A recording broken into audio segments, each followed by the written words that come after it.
Aiden's life was loud, fast, and full.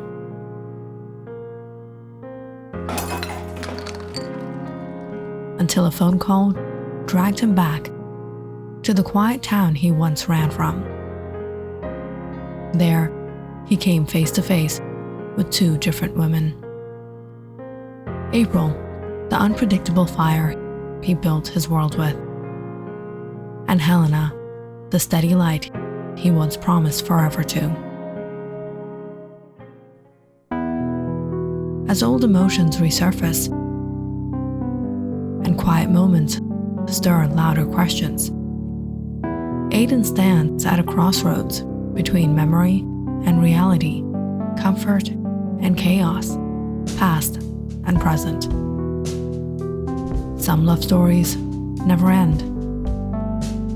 Some never really begin. And some haunt you with the question, what if?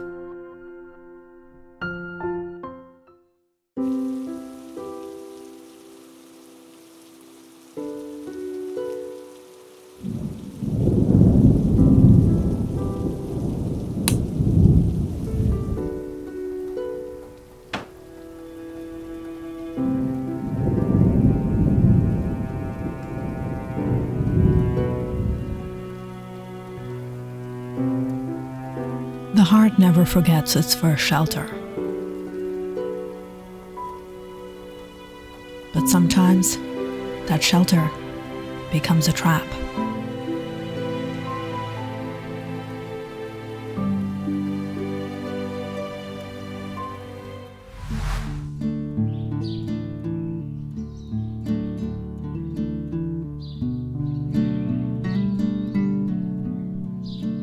Aiden awoke to the smell of something warm and sweet. The house was quiet except for the gentle hum of morning. Padding into the kitchen, he found Helena standing at the counter. She turned to him with a smile. "Rise and shine. I was beginning to think I'd have to drag you out of bed. You look like someone who's been up since sunrise, trying not to burn your favorite scones. Blackberries from the backyard, just like the old times. You still remember. Some things you don't forget, especially when someone used to pick all the ripe ones and leave me the green ones." Aiden laughed, the sound catching even him off guard. "You started that war. I planted the blackberry tree the year after you left. I knew you'd love them. It just made sense." They shared a moment of silence before she broke it again. "So, is your wife anything like me?" "She's different." "Better?" Aiden avoided the question. "She's April." Sounds like someone tried to forget Maplewood and all its messy feelings. Aiden looked up sharply, but Helena laughed. "Relax, I'm just teasing."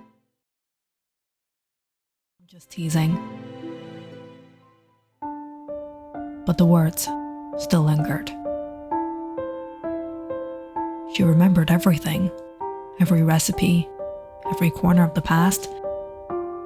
Had she built her life waiting for me? As Helena cleaned up, Aiden's phone buzzed on the counter.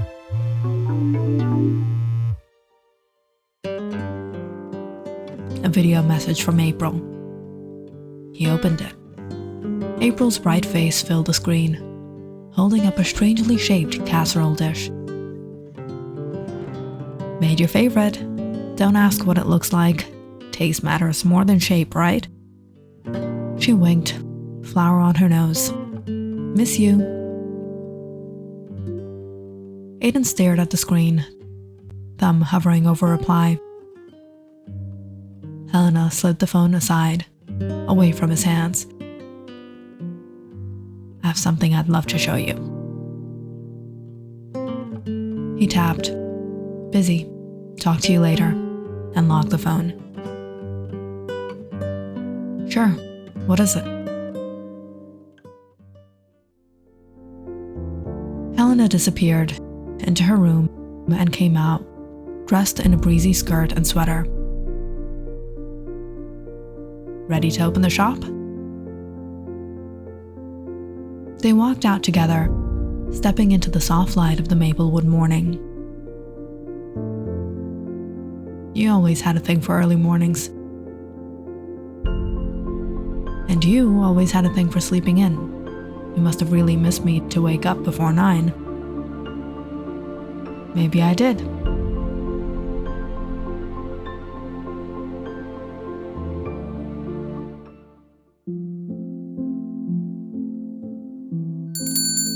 Helena unlocked the door. A soft bell chimed as they entered the cozy shop. Aiden's eyes scanned the room, curated with love. Her love. He watched as Helena moved around the shop. She greeted an elderly man by name. Helping him find a rare novel, she paused to recite a line from memory. Eats, of course. Later, she strummed a soft melody on her guitar for a little girl celebrating her birthday in the children's corner. You're like the town's favorite person. I guess you forgot how charming I am.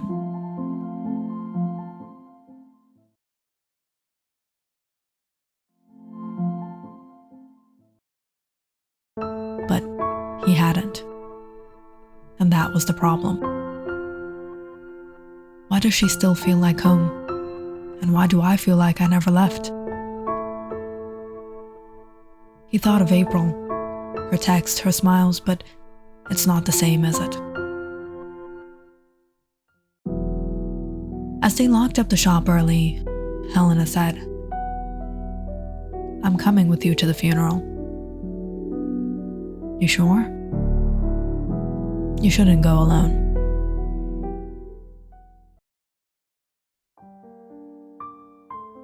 At the funeral, the chapel was filled with solemn faces. Diane spotted them. April, right? You must be Aiden's wife. Helena smiled politely. Oh, she's not April. Aiden cut in. This is Helena. Diane's expression faltered. Oh, right. I almost didn't notice. The other one. Quite the reunion, huh?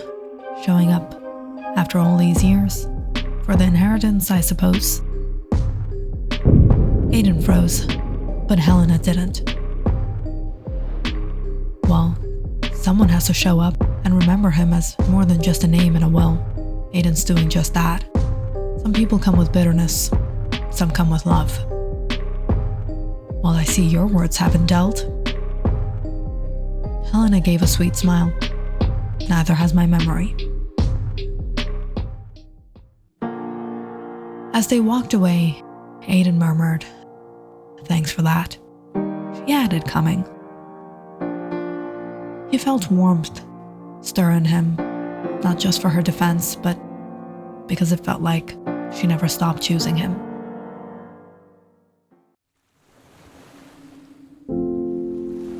After the service, they walked toward the lake. The wind danced through the tall grass.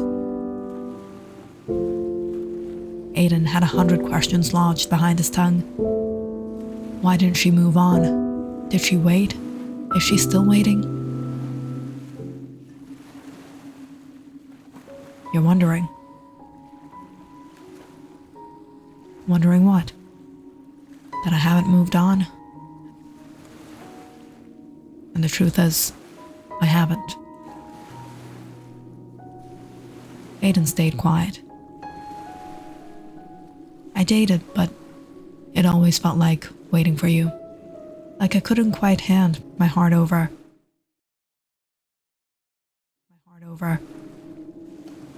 Because it was still yours. Helena, I never meant to leave like that. But you did. Back then, everything fell apart. My mom had just passed, and my dad, he was with Diane. I couldn't stay in that house. I felt like a stranger in my own life.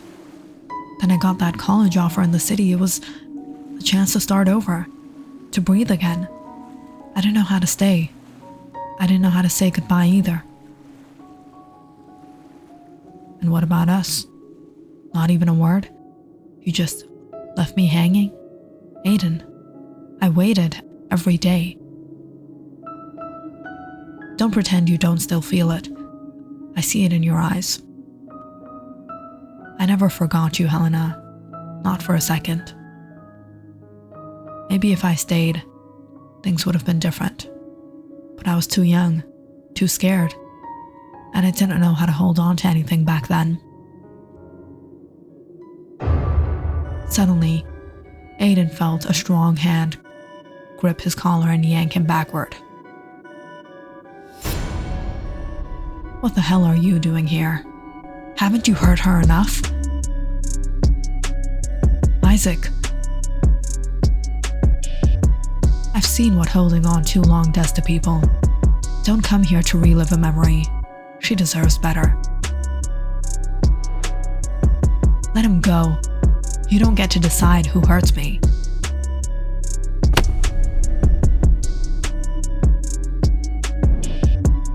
You're defending him? After what he did? They were 17, and the world felt like it belonged to them. Helena loved Aiden with a kind of fierce, youthful loyalty that made her believe anything was possible.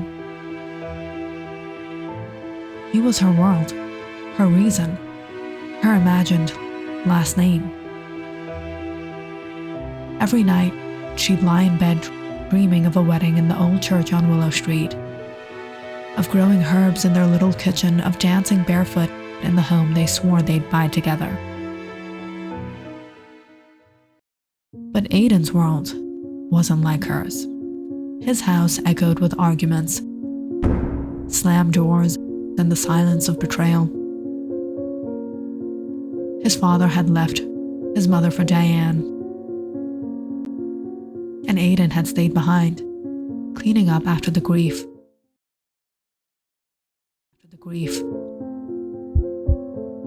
Holding his mother's hand as she grew too sick to fight. When she died, no one asked what he wanted. He was forced into his father's new home, into Diane's cold, pristine life.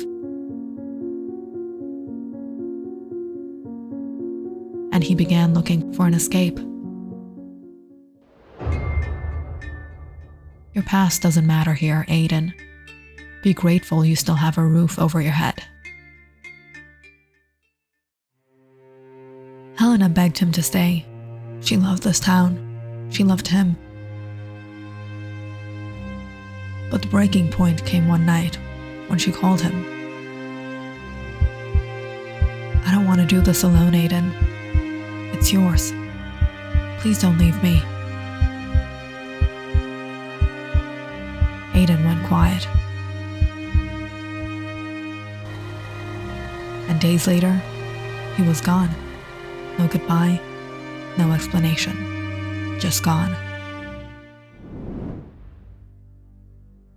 Leave from here, Isaac. You don't know what we had. Helena turned to Aiden. I'm sorry.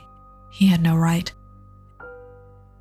It's fine, Aiden murmured, touching his head where it had hit the stone path.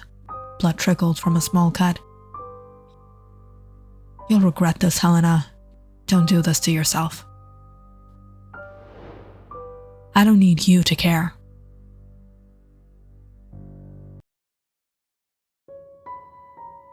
Back Back at her place, Helena dabbed his forehead gently with the cloth. The silence was heavy. Maybe I shouldn't stay. If you leave like this, I won't forgive myself. Let me make it up to you. Aiden looked at her, into those eyes that knew him better than anyone ever had. Helena, what happened after I left?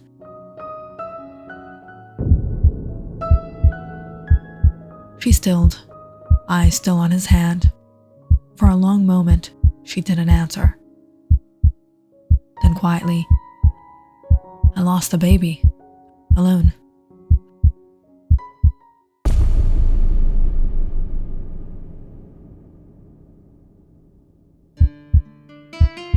I waited for you every day, thinking, maybe you'd come back. That you'd knock on the door and say you were ready to be a father, that you'd choose me. Aiden looked away. I didn't even tell anyone for weeks, just carried it until I couldn't anymore. Helena, I didn't know. I didn't know what to do. I was scared. Aiden realized it's not her who needs to make it up. It was him.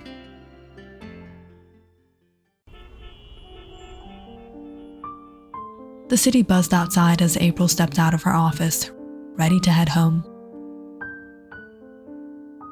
Until her boss's voice called from the corner office. She forced a polite smile and stepped in. April, you've been doing exceptional work. There's a promotion opening up. Senior project manager. It's yours. If you're open to discussing it over dinner tonight. Dinner? You deserve more than spreadsheets and late nights. I could give you more. A lot more. I'm married. Married to a man who can't even hold a stable job. I'm not interested in your offer, or your opinion about my husband. Within seconds, he turned cold. Then consider yourself reassigned to the junior client pool, effective immediately. April left without another word, fists clenched. Outside, her friend Gina lit a cigarette and raised a brow. If I were you, I'd ditch Aiden. That man's drowning in debt. You just got offered a golden ticket. I love him, whether he's broke or not. He's mine.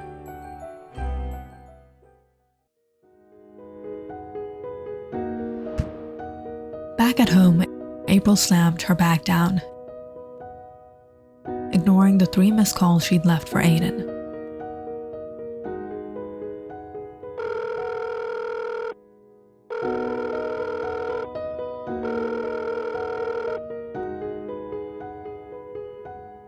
Where are you? No texts, no replies? She paced, angrily, but also worried. But still, April being April, she shook it off and decided to tidy up. She lit a candle, played Aiden's favorite playlist, and scribbled a welcome home sign to tape over the counter. He'll come home to love. That's what matters.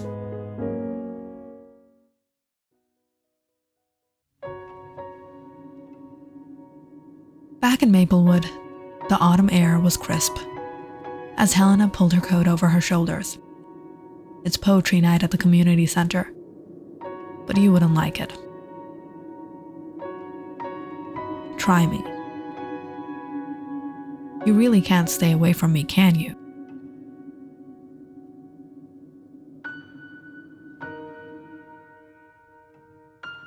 That night, the center glowed with fairy lights and soft acoustic music. Aiden sat quietly in the back as Helena took the mic. Some ghosts don't haunt. They breathe, they wait, and when they smile, they forget the wait.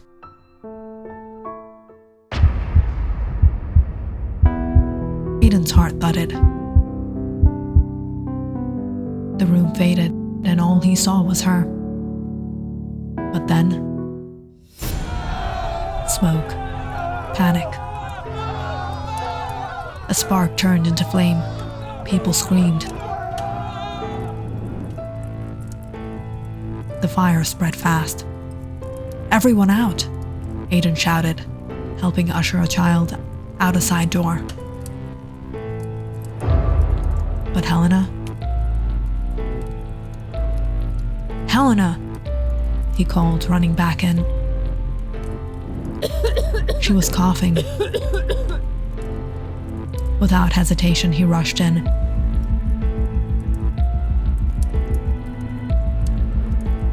Wrapped his jacket around her and dragged her through the smoke. Just before a beam fell behind them.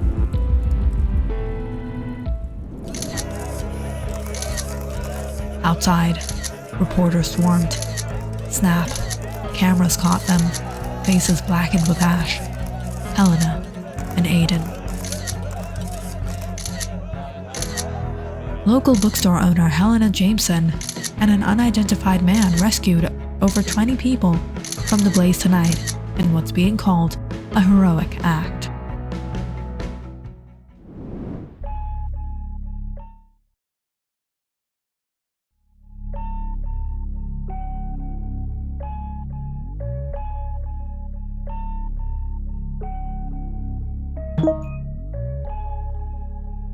Maplewood Community Center fire?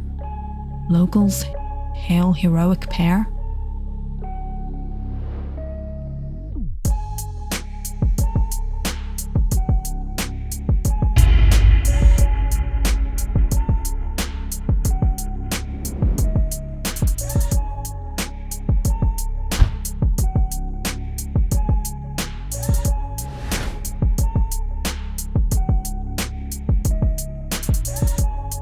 Click on the subscribe button and check out more awesome videos on our channel. And don't forget to press the bell icon because you know it's interesting.